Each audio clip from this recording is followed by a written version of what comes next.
Aleluia! A graça e a paz do Senhor Jesus. Amém, irmãos? Nós estamos caminhando nessa nossa jornada. Tenho certeza que você tem sido muito abençoado. Sua liderança tem sido enriquecida. E eu creio que Deus fará ainda muito mais na sua vida. Na última aula eu te falei aqui alguns pontos muito importantes. Te falei que a sua liderança pode ser desenvolvida. Você pode crescer na sua liderança. Por isso, é muito importante que você saiba para onde você está indo. Você não está aqui por acaso. Você não está aqui simplesmente que cheguei, cresci, vou viver e vou morrer. Não, você está deixando um legado. Você pode literalmente influenciar pessoas, desenvolver o potencial das pessoas. Amém? E se você ainda não fez isso, se inscreva no canal. Toda semana nós temos conteúdos novos. Eu creio que você vai ser abençoado. E convide alguém também para assistir. Mande o link para ela. Tenho certeza que Deus vai falar com ela em nome de Jesus. Amém? Hoje eu quero trazer mais uma pitada para você. Hoje eu queria falar a respeito dos ingredientes da liderança efetiva. Alguém pode falar, pastor, existem ingredientes? Sim, é claro que existe. A primeira coisa que você precisa entender é que todos nós precisamos de uma visão. Estou te falando porque a visão é a chave para a realização de um projeto, ela que nos conduz ao sucesso. Eu estou te falando porque quem não tem visão tem confusão. É o trocadilho. Estou te falando porque quem tem visão, ele tem um norte, ele tem um caminho, ele está vendo o futuro. E isso é poderoso demais. Olha, eu poderia ficar só aqui para falar sobre isso com você. Porque eu estava conversando com o irmão vai casar e ele foi me perguntar, pastor, o que eu preciso para casar? Eu perguntei, o que você tem para casar? Ele falou, não tem nada. Eu falei, então começa a ter visão. Porque se você tem visão, você começa então a trilhar o norte. Lembra de sair do ponto A para o ponto B? Volta a mesma coisa. Eu tenho uma visão de passar de ano, eu tenho uma visão de passar no vestibular, eu tenho uma visão de tirar a carteira, eu tenho uma visão de casar, eu tenho visão de adquirir uma empresa, de abrir uma empresa, abrir um negócio. Eu tenho visão. E vamos ser sinceros, essas coisas são excitantes. A Bíblia diz lá em Provérbios 29, 18, a palavra de Deus diz que onde não há visão, o povo perece. Você sabe que é uma outra tradução que ela pode dizer o seguinte... Ela diz, ela diz, onde não há revelação da palavra de Deus, o povo vive descuidadamente. Forte isso, né? Estou te falando porque isso nos sugere muitas coisas. Pastor, como assim? A primeira coisa que eu quero falar para você, você precisa ter relacionamento com Deus. Você precisa querer ouvir de Deus. Deus quer falar com você. Eu posso te dizer que Deus, ele tem interesse em te dar um sonho, uma visão. Mas nós podemos ouvir de Deus. Deus tem uma revelação para cada um de nós. Quando eu digo isso para você, por quê? Porque há um plano de Deus na sua vida. Eu estou te falando porque quando você não percebe essas coisas na sua vida, quando você não entende que isso é importante, você vai fracassar em conhecer dos seus planos, ou os planos de Deus para a sua vida. Pastor, e qual que é o resultado disso? É viver uma vida sem propósito. É viver uma vida sem responsabilidade. É você não saber para onde que você está indo. É como Paulo fala, é desferindo golpes no ar. Mas quando você conhece os planos de Deus para as suas vidas, meu querido, agora você tem direção. Você tem direção. Então, quando você tem direção, você agora vai fazer com que pessoas sejam atraídas para o propósito que Deus tem na sua vida. Estou te falando porque é triste. É triste. É triste quando eu vejo pessoas, até mesmo pastores, líderes, que vivem uma vida sem propósito, sem direção. Pastor, qual que é o resultado disso? É frustração. Porque vamos ser sinceros, você começa o ano, você chega e você fala, vai ser bom, esse ano vai ser bom. Aí você chega no primeiro bimestre, termina o primeiro bimestre, você fala a coisa, vai crescer. E aí você tem uma meta, você tem um alvo, você está buscando aquilo. Mas vamos ser sinceros, e quando você não tem? Tem falta de motivação. Você vira o ano e você já começa, céus, vida. Vamos ver. Vamos ver o que vai ser esse ano. Vamos ver o que vai dar nesse ano. Já viu que tem gente que trata o casamento dessa maneira, trata a família dessa maneira. Assim, tudo perde o sabor, se torna inútil. Há uma inutilidade, a vida se tornou inútil. Tem gente que vive dessa maneira, ele não crê. Ele não crê que as coisas podem acontecer, ele não sonha, ele não vibra. Então eu vou te falar uma coisa. Quando se fala de visão, você pode aprender algumas coisas. Pastor, como assim? Há um livro chamado, depois você pode procurar ele, chamado O Cajado do Pastor. E ele coloca algumas características a respeito da visão. A visão que é verdadeira. É o livro do escritor chamado Ralph Monorain. Depois você pode procurar. Esse livro ele é muito poderoso porque ele nos ensina algumas coisas. A primeira coisa que ele diz no livro é que a visão ela é iniciada por Deus. Eu vou te falar porque uma visão verdadeira, ela é um propósito que vem de Deus. Ela começa a queimar no seu coração. Seu espírito entra em ebulição. Olha, eu vou te falar uma coisa. Eu tenho isso no meu coração.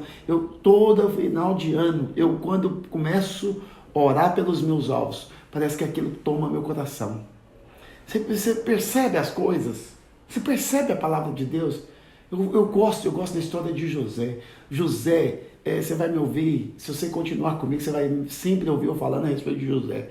Porque José é alguém que eu acredito que o Senhor colocou um sonho no coração dele. E aquele sonho brilhou a tal ponto dele não se sentir intimidado com nada e com ninguém. Deus falou para ele, você vai governar, você vai ser líder. A primeira coisa que vem acontecer com ele, qual que é? É o teste. São os testes que vêm na vida. A primeira coisa é o desprezo dos irmãos. Os irmãos ficam tão chateados com aquilo que os irmãos pegam e lançam ele numa cisterna. Não satisfeitos, os irmãos vêm e tiram o irmão e vendem ele como escravo para o Egito. Mas José tinha um sonho. José vai para a casa de Potifar, chega na casa de Potifar e ele dá o coração, ele aplica o coração, porque vamos ser sinceros, ele agora é o mordomo da casa de Potifar, mas José tinha uma atitude, um espírito. Pastor, como é que é isso? Estou te falando porque perceba o coração de José, ele é testado, a mulher de Potifar dá em cima dele, mas ele não retrocede no plano original de Deus. Ele agora vai ser preso, ele vai para a prisão. José tinha tudo para poder jogar tudo na lama, acabar com tudo, mas a Bíblia fala que é o contrário. José, ele ganha a chave do cárcere. Por quê? Porque ele tinha um sonho. Ele sabia que ali não era o final. Ele vem o padeiro, o copeiro, o chefe, ele interpreta o sonho dos caras, fala o que vai acontecer com os caras. Lembra de mim? Passa-se 2 anos, ninguém lembra dele. Até que um dia o copeiro lembrou. Falou pro faraó, falou, tem um cara lá na prisão, esqueci desse cara. Só preciso chamar ele. Você imagina? José é preparado para vir diante do faraó. A vida inteira, nossa, só calamidade, só problema. Mas José agora vem diante do faraó. E quando ele vem diante do faraó, ele libera as palavras. Você percebe que todo o processo na vida dele é pautado por uma visão, é um coração. Ele está preparado. É o que eu gosto de dizer, no lugar certo, na hora certa, para cumprir o propósito de Deus. José agora vai cumprir o propósito de Deus. Vai vir uma fome como nunca antes. Vai vir um tempo difícil como nunca antes. Mas o homem de Deus está no lugar certo. Quando José, ele relata o sonho de Faraó, o que Faraó fala? Haveria homem mais sábio do que esse? Nossa, eu acho esse negócio poderoso demais. Eu acho isso poderoso demais. Você percebe? Pastor, por que você me fala isso? Outro exemplo é o de Moisés. Olha, Moisés, a Bíblia não fala, ela não relata que Moisés seria um libertador. Não seria. Um dia ele está vendo lá um soldado egípcio machucando, batendo lá num dos seus. Ele tem um sentimento, ele mata o cara. Mas imediatamente, você sabe, ele fugiu. Com 40 anos, ele tinha tentado fazer na própria força. A visão já estava ali, mas ele falhou. Pastor, quando que isso foi ganhar força? Quando ele estava com 80. Pastor, o que Deus vai fazendo? Gradativamente. Deus vai o quê? Vai trazendo luz dentro dessa visão, no seu espírito. Ele vai te convencendo, ele vai trazendo clareza, ele vai trazendo propósito para a sua vida. Eu estou te falando porque quando a visão chega, ela vem de Deus, ela vai ganhando o quê? Forma. Por mais que venham as diversidades. Alguém vai falar, pastor, como assim? É porque toda visão ela vai ser testada. Não tem jeito. Ela vai ser provada através de problemas, adversidades. Muitas vezes vai ter conflitos. Para quê? Porque isso vem para tentar levar você a desistir. Mas eu te falo nesse momento. Não retroceda. Não retroceda. Porque nada disso procede do Senhor. Tudo isso, na verdade, é para te encorajar. Se você é uma pessoa que move em direção a uma visão que Deus te deu, você pode ter certeza, vai ter problema. Por quê? Porque os testes fazem parte. O diabo não quer. A Bíblia fala que ele veio para matar, roubar e destruir. O diabo ele trabalha para isso. Mas eu vou te falar uma coisa. O Senhor está por detrás. O Senhor te guarda. Esse processo do teste, ele faz parte. Teste do tempo, teste das palavras. Tudo isso vai ser provado, vai ser testado. Mas eu quero profetizar que você vai avançar em Deus. Terceira coisa que você pode perceber é que uma visão ela tem limites. Pastor, como assim? Você precisa aprender a viver dentro dos limites. Dentro dos limites de Deus. Deus, ele pode nos dar uma visão. Mas é possível que você ande de modo ao contrário dela. É o que nós chamamos de livre-arbítrio. Homens consagrados a Deus, eles podem irem além dos limites da visão de Deus. É por isso que eu sempre falo para as pessoas, tome cuidado. Amar a Deus também não nos protege dos erros, dos nossos próprios erros. Estou te falando porque isso muitas vezes pode ser um problema. Pode ser um problema. Então, tome cuidado. Não queira colocar o carro na frente dos bois. Não, creia nisso, existe um processo. O processo está aí, está avançando, está cumprindo. Estamos indo. Vai, deixa Deus fazer. Deixa o rio. Ezequiel fala do rio, e à medida que o rio vai correndo, ele vai crescendo. À medida que você cresce dentro do rio, e o rio vai ganhando forma na sua vida, pode ter certeza, vai chegar um ponto que não é mais você, mas é o Espírito que te leva. Mas para isso, o que acontece também? Essa visão ela precisa ser incubada. Pastor, quando que acontece isso? Então, quando alguém recebe uma visão do Senhor, ele sabe que ela vem do Senhor. Ele sabe. É nessas horas que você precisa tomar cuidado. Pastor, como assim? Não saia correndo, empurrando, destruindo tudo, porque agora você não apresse as coisas. Eu estou te falando porque existe uma linha fina entre o zelo e a impaciência. Estou te falando porque nós temos que ser do que? Cuidadosos. Cuidado, tenha cuidado. Ah, pastor, como assim? Quando eu falo que ela vai ser incubada, é porque existe um processo. Muitas vezes você vai ter que chocar ela. Põe um show. Ele fala, é um homem de Deus também, ele fala que às vezes você vai precisar ter tempo de oração, tempo de jejum. Eu estou te falando porque quando você faz isso, você está trazendo diante de Deus, você ora, você fala, Senhor, me ajuda, me dá clareza. Como é que eu tenho que fazer? O que eu tenho que fazer? Você sabe, é tão poderoso isso que eu estou te falando. Lá em Gênesis capítulo 1, no versículo 2, o que a palavra de Deus diz? A terra, porém, estava sem forma e vazia. Havia trevas sobre a face do abismo e o Espírito de Deus pairava por sobre as águas. Você sabe que essa palavra pairava é chocava. Esse é o original, esse é o significado. Deus estava sobre as águas transmitindo calor, vida, para que elas produzissem o quê? Vida. Então Deus tinha uma vida, uma visão para o mundo. Mas aquilo tudo estava sendo o quê? Chocado. Chocado. Ah, pastor, como assim? Houve um dia que Deus rompeu. Ele rompeu. A palavra criadora, ela ganhou forma. Ela agora a terra tornou-se habitável. Ela poderia receber o homem. Então eu vou te falar uma coisa. Algumas coisinhas que você pode ter no seu cotidiano que vai fazer parte da sua vida. Escreve a visão. Escreve o que Deus falou com você. Nós estamos na era aí do celular, da internet.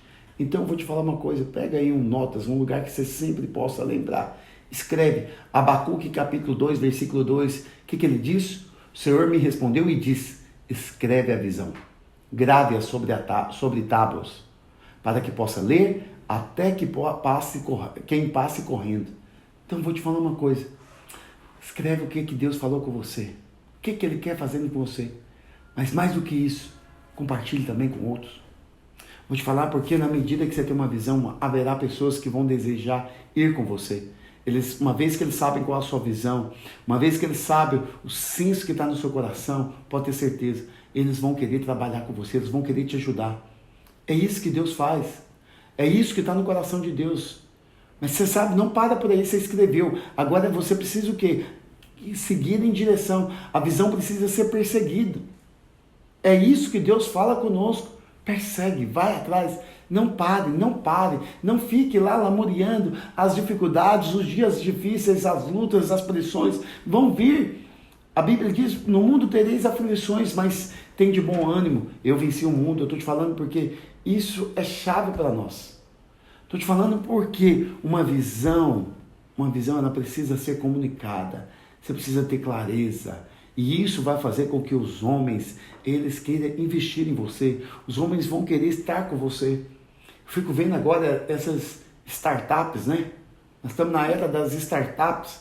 E aí o cara vai para dentro de uma sala, reúne ali com outros engenheiros, e eles começam a criar, para criar um produto que eles nem sabem se vai dar certo. Mas você sabe, o fato deles pararem e dedicarem tempo, o fato deles pararem e eles aplicarem o coração, faz com que outros se interessem por aquilo que eles estão fazendo. E é tão poderoso esse negócio, porque às vezes você vê hoje isso acontecendo muito, nesses vales aí, onde tem essas empresas, de pequenas empresas, pessoas injetando dinheiro, injetando recursos, trazendo pessoas, trazendo os equipamentos. Alguém vai falar, pastor, eu não entendo essas coisas. Pois é, talvez você não entende, mas é a maneira que Deus tem para fazer, para te abençoar. Estou te falando porque quando você tem clareza do que você faz, quando você comunica bem o que você quer, olha, pessoas estarão dispostas a te ajudar. Pessoas, elas querem te ver chegando lá. Estou te falando porque recursos vai vir. Pessoas vão interessar por você. Pessoas, eu falo isso, nós que vivemos em comunidade, eu posso te dizer em nome de Jesus, pessoas, elas farão parte do seu dia a dia. Ah, o problema é dinheiro. Eu sempre falo isso para as pessoas. O problema não é dinheiro. O problema é a liderança que ainda não foi efetiva. A visão não foi vendida. Isso é sério. Você vai casar? Vende a coisa. Você vai comprar um carro? Vende a coisa. É isso que eu quero, é a minha visão, é isso que eu quero, eu vou correr, eu vou perseguir até alcançar. E aí você percebe, você está incubando, você está gerando. Deus vai colocar pessoas que vai trazer luz, alguém que tem um negócio. Tava ouvindo uma pessoa também, vou encerrar falando isso aqui para você. Estava ouvindo uma pessoa esses dias e ele falando para mim, eu preciso comprar um carro. E aí eu perguntei para ele, falei, o que você fez? Ele falou, eu já comprei uma carta de crédito. Eu falei, você foi contemplado? Ele falou para mim, fui agora, esse mês. Eu falei, que bênção, então você está no caminho certo. E ele falou, pastor, me ajuda a dar um carro. Eu falei, eu vou ajudar. Mandei os 2 carros para ele. Ele falou, não deu certo, não vai dar certo, esses carros não tá bom. E aí, um dia ele chegou aqui, veio me visitar, ele não mora aqui. E aí ele veio no carro, falou, pastor, tem que te mostrar uma bênção. Eu falei, o que aconteceu? Ele falou, rapaz, vou falar uma coisa pro senhor. Eu estava lá na minha cidade, alguém falou de mim para uma outra pessoa, que essa pessoa falou para uma terceira pessoa que eu estava precisando comprar um carro. Eu cheguei na casa da pessoa, eu fiquei impressionado com essa história. O que ele me disse? Eu cheguei na casa da pessoa, ela já veio, me recebeu afetuosamente, e falou, que bom que você está aqui, fiquei feliz que você está precisando de um carro, você precisa comprar um carro. E ele falou para mim, pastor, eu falei, eu vim para fazer um test drive. E a pessoa virou para ele e falou para ele, não, você já vai embora no carro, esse é o seu carro. Ele falou que ele ficou tão constrangido com aquilo, e aí ele falou, não, mas eu vou pagar com carta de crédito. A pessoa falou, não, vamos no banco, nós já vamos passar no banco agora, no cartório, vamos assinar o documento, porque já vai dar tudo certo. Você sabe por que eu estou te contando isso? Porque ele compartilhou a visão. Ele comunicou claramente. Agora, uma rede de pessoas que estavam unidas para fazer com que desse certo. Ele foi comprar o carro. E o dia que ele veio e mostrou o carro para mim, eu falei para ele, rapaz, você é abençoado. Você é abençoado. A unção de Deus na sua vida. Por quê? Ele pagou o carro mais barato do que no mercado. A pessoa confiou nele. E ele ainda pegou o carro sem fazer a transferência. Depois fizeram todo o trâmite, saiu tudo certo, deu tudo certo. Mas por que eu estou te contando isso? Quando você tem isso no seu coração, Deus vai te honrar. Amém? Que Deus te abençoe cada dia mais, para que você possa cumprir o propósito que Ele tem na sua vida, em nome de Jesus. Até a próxima ministração.